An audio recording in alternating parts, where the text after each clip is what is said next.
About 25 years ago, I sold all of my Atari 8-bit stuff to a friend of mine. And a year and a half ago or so, he sent me a message saying, hey, you want that stuff back?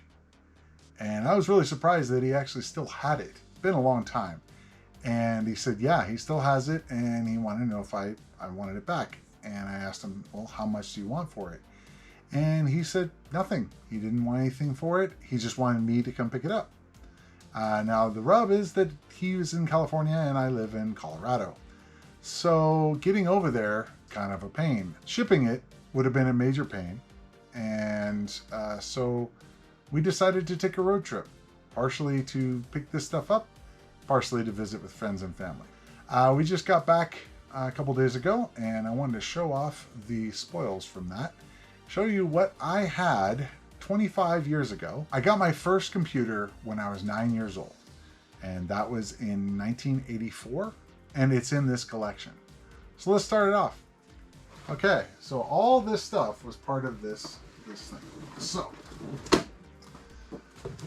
here we have the programmer. I did get this as well when I got my computer. This had the a basic book, a basic reference manual, and the basic cartridge. In here isn't all of that stuff, but it was the original box. So we got some manuals and stuff, and I'll go through those in a second. But here is the original Atari 400. It is very dirty, but this was my first computer. This started me off doing programming, etc. So I have had a couple 400s since then, but this was mine.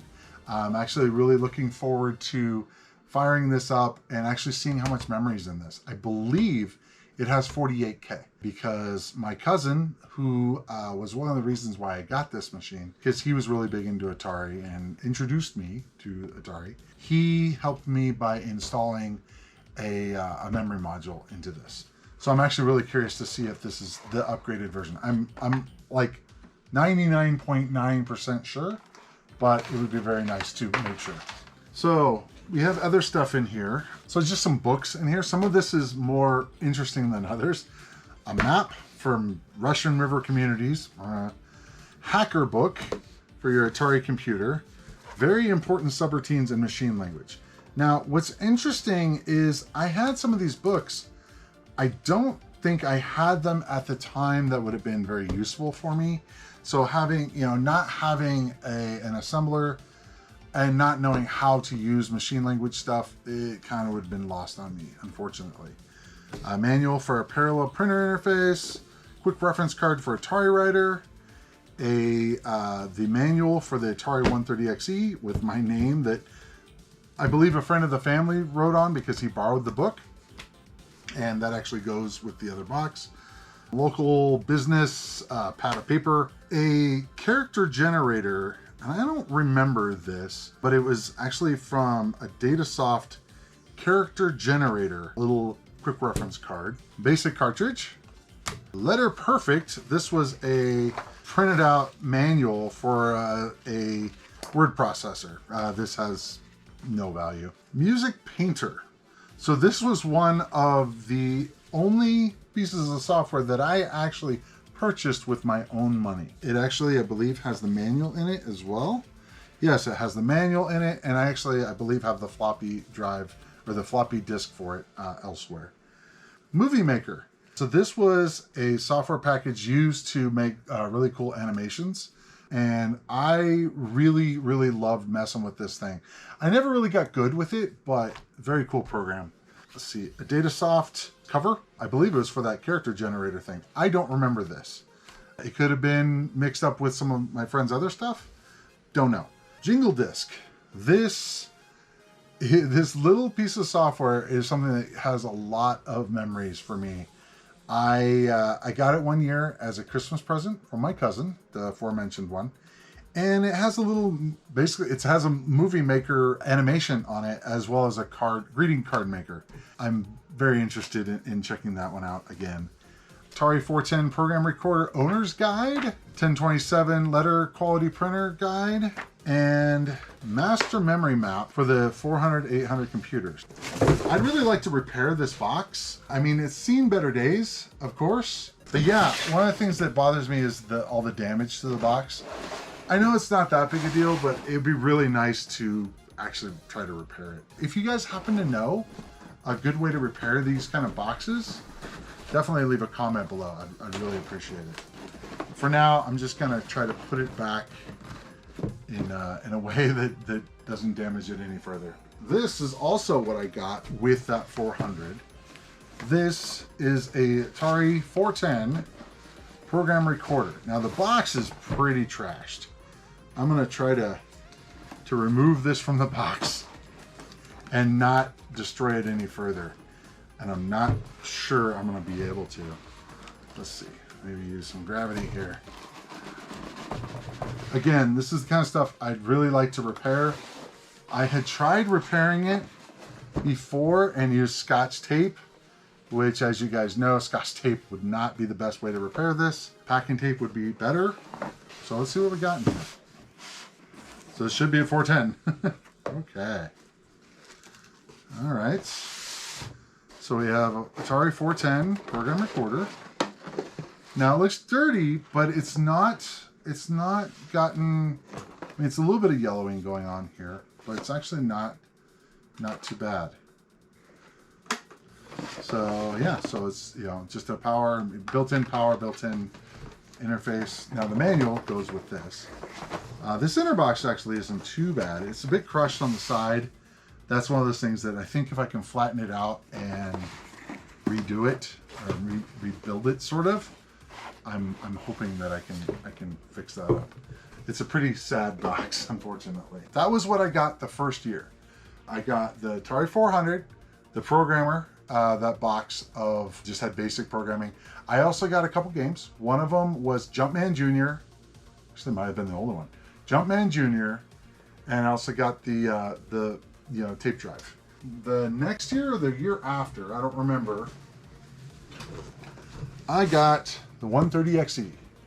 So one of the things that's interesting, I will say, is the fact that I kept all of the boxes from even a very young age. And that is actually due to my cousin. He mentioned when I first started getting into this stuff to keep my boxes. And I did. So this is about the dirtiest computer I have ever seen. It's got to be mine. The good thing is there's no yellowing. This is just dirt. I don't think there's any yellowing. Some scratching going on there, but my thought is that probably can be cleaned up. I'll take the case, take everything apart, and do a real good cleanup job on it. I don't think there's anything in here. Let's see.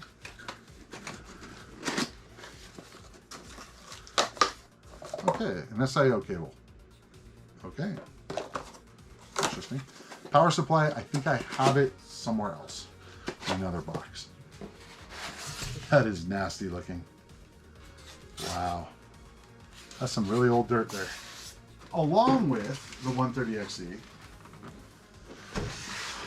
I got a floppy drive. This was a big deal because I had just the cassette drive before.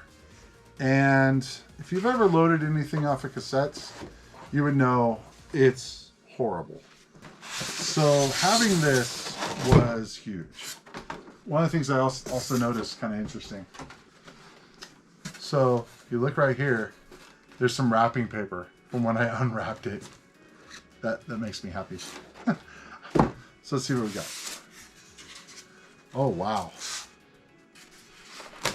Okay. Vaguely remember it coming apart. I don't remember why it was coming apart, but no worries. This does have some yellowing, not a problem. It probably just needs to have better screws put in. Looks like all the screws are gone. I probably, for some reason, opened it up. I don't know why. I still think this was mine though, because the box, the way it was torn and everything totally reminds me of what I have. Could be wrong, but pretty sure. Another thing that I got that year was the ATARI 1027 letter quality printer. So my parents, in their infinite wisdom, thought that I should have a printer that could actually print in letter quality. And it's upside down. And there's screws. And there's feet. Not quite sure why. Not a problem. Okay, so it's coming apart.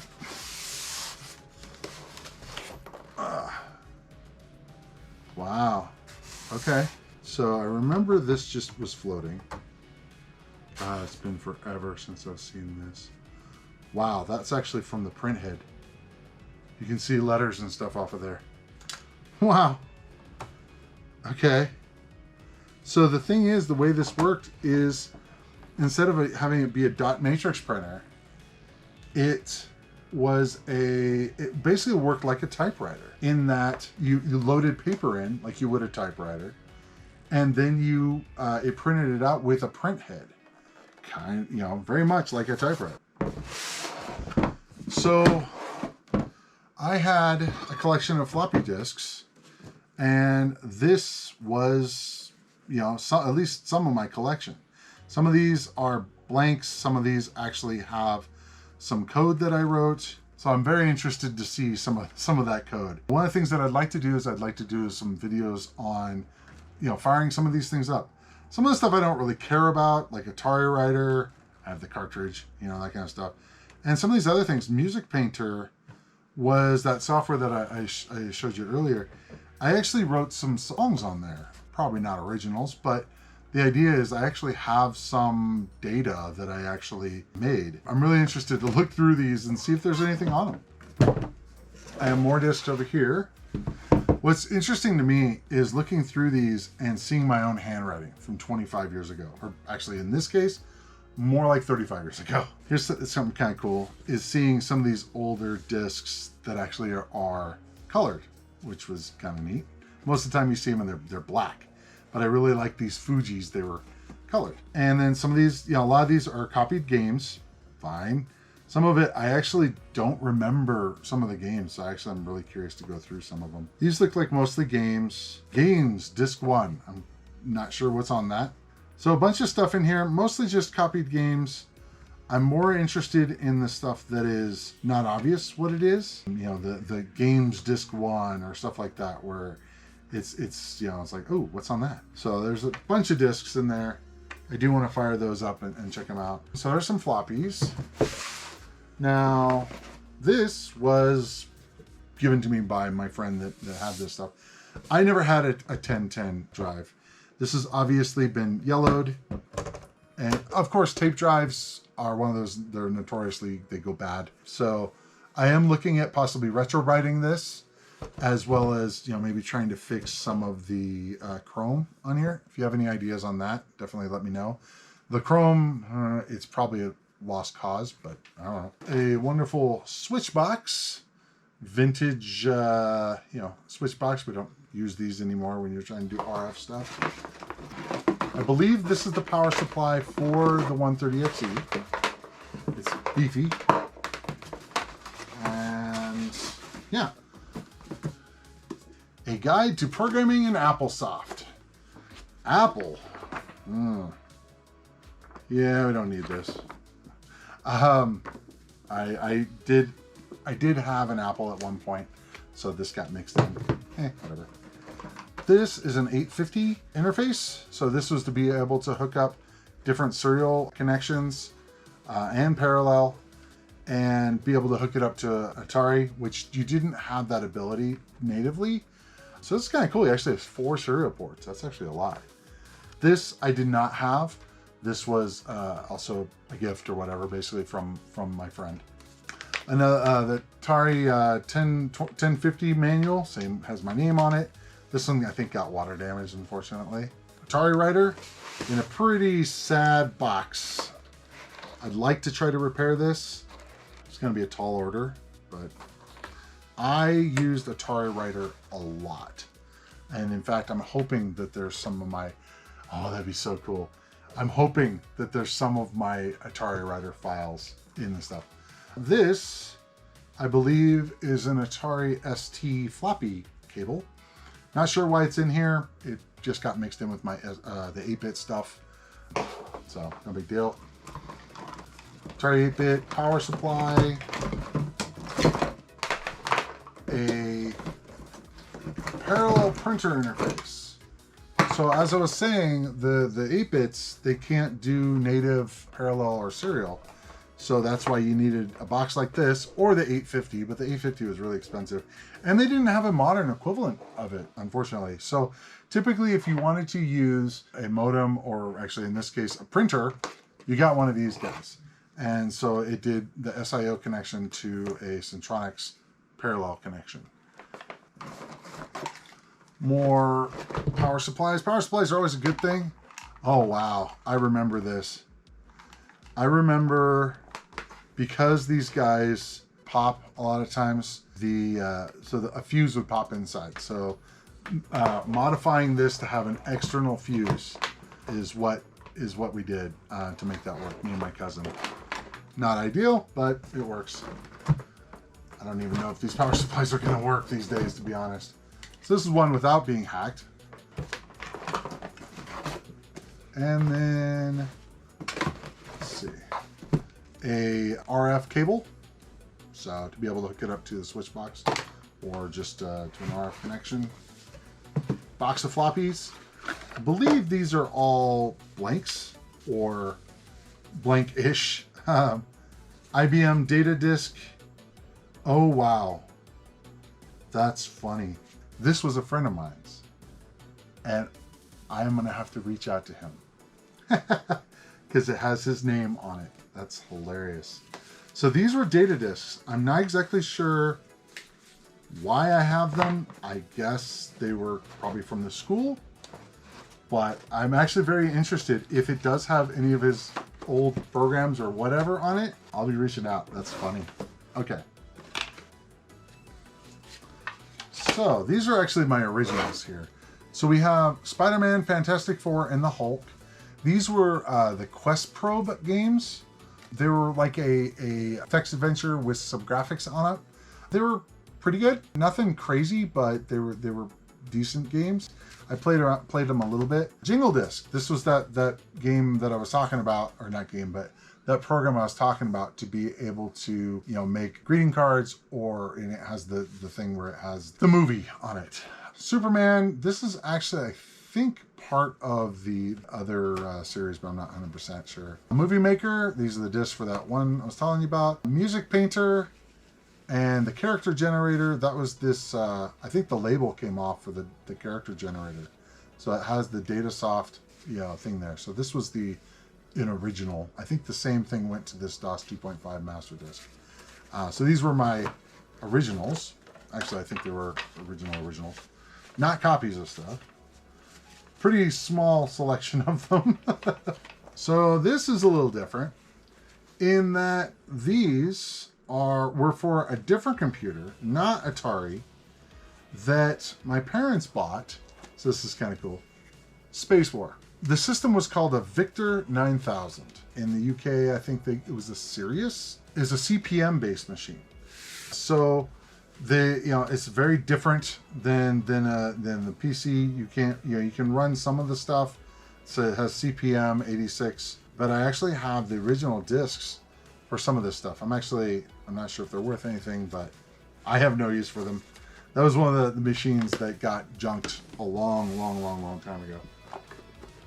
Let's see what I have in here. More games. Smart Terminal version 6.1. So the Atari 8-bit is the machine that I started using modems on and started dialing BBSs. I do remember using Smart Terminal a lot. So we got Procom, Avatalk, WordPerfect. So now this was my PC software. Be interesting to actually find a 5.25-inch floppy drive for the PC. Gonna need one if I want to actually go through this stuff. Then we have a binder of stuff.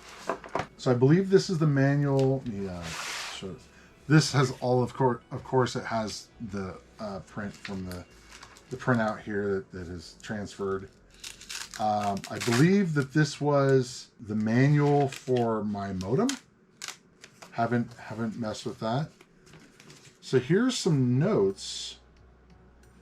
Interesting. I want to say that these are notes of addresses, and this is definitely in my handwriting. Interesting. So I think these are like addresses you could poke and peek to be able to do stuff. That's very interesting because I don't have any knowledge of that. A diskette holder, official diskette holder by Atari. The Atari Basic Reference Manual that came in that programmer deal. And I think that's actually the rest of it. Oh no! Oh my god. Okay. Oh, I didn't remember this. So I had the magazine Enter. So these were Enter Center, the computer user's hands-on handbook. So these were basic programs that were in the Enter magazine.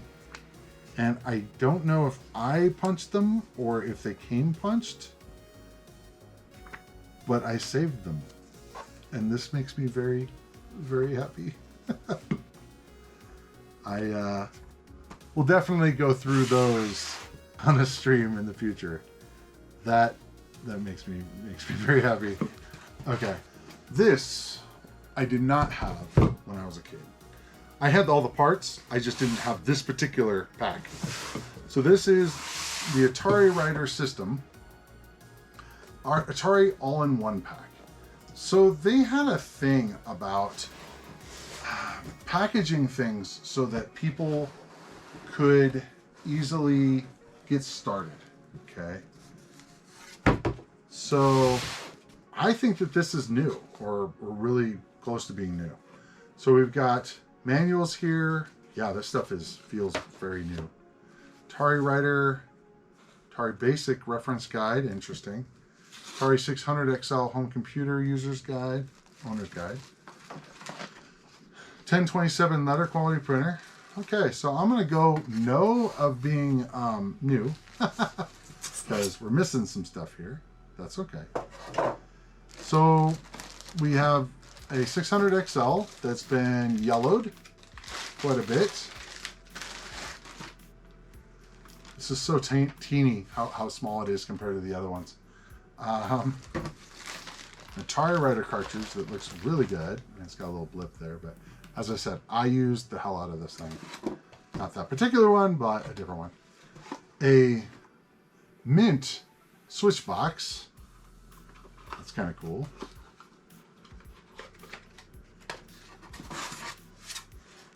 Now this does not look like it was used at all. This is the 1027, not yellowed at all. If you look, I think that they used I don't know if they swapped out the computer or what, but this is mint. I mean, it still has this on there, which is really cool. Now, as far as I know, this is probably still not going to work because the rubber inside actually goes bad. But we have power supply. We have some oil for it. It actually has still some stuff in there. SIO cable and extra print ink cartridge, which I actually have another one of these floating around that it was in one of the boxes for the 1027 that I had. That's pretty cool. That is definitely more of a museum type piece where it's perfect. It's not yellowed at all. I'm very happy with that. That is cool. Again, I did not have that. That was from a friend. The friend that was holding that. The box is in really good shape too. And it's mostly complete. It just needs a power supply. Okay, so that actually is all that I had from this lot, which is considerable. I had to get over to California to pick it up, but it was definitely worth it. I have all of my old stuff with a couple of exceptions, but I'm not worried about it. And some things I didn't expect And you know, I mean, most of the stuff I had forgotten about. So I'm jazzed. So in any case, I probably will be having some videos where I'm going to go through some of those discs, especially the ones that either had my code on it or some more rare stuff. Stay tuned for those. I'm not exactly sure the format I want to use, but if you have any ideas, let me know. But I want to go through them. I may end up archiving them to SD cards. In any case, I think that's it for today. So see you in the next adventure.